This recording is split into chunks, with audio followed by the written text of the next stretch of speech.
नमस्कार, म नारायण सापकोटा।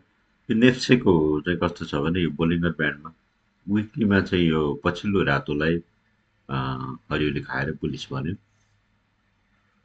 त्यस्तै यो डेलीमा चाहिँ यस्तो तिनवटा यो लो यहाँ भएर तिनवटा क्यान्डलबाट यो चाहिँ यसरी बुलिस भन्यो। नयाँ अर्थमन्त्री आएपछि आरएसआई 49 मा छ।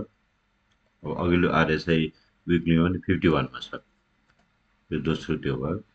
यसरी बोलिङ्गर ब्यान्डको चाहिँ यस्तो देखियो। अब बोलिङ्गर ब्यान्डमा चाहिँ यहाँ यो दुईवटा बोलिङ्गर ब्यान्डको भयो।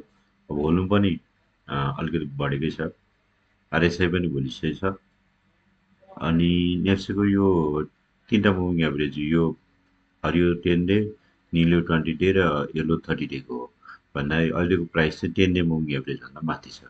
आरएसआई डेलीमा 49 अघि भनिहाल्यो। भोल्युम पनि त्यस्तो अलिकति चाहिँ घटेको छ, नत्र औसतमा उही नै छ भोल्युम बढ्दाखेरि।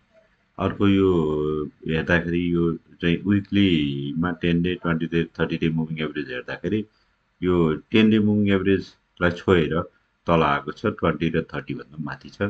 51 छ आरएसआई यो विक्लीमा। त्यस कारण अब यसले बुलिसनेस नेप्सेले पछिल्लो अब यो लगत्तै कुनै कारणले घटेन आजको भोलिको बजार भने अब यो रातो क्यान्डललाई यसले चाहिँ पक्कै विक्लीमा खाइसकेर बुलिसनेस देखाएको छ। हस्, नमस्कार।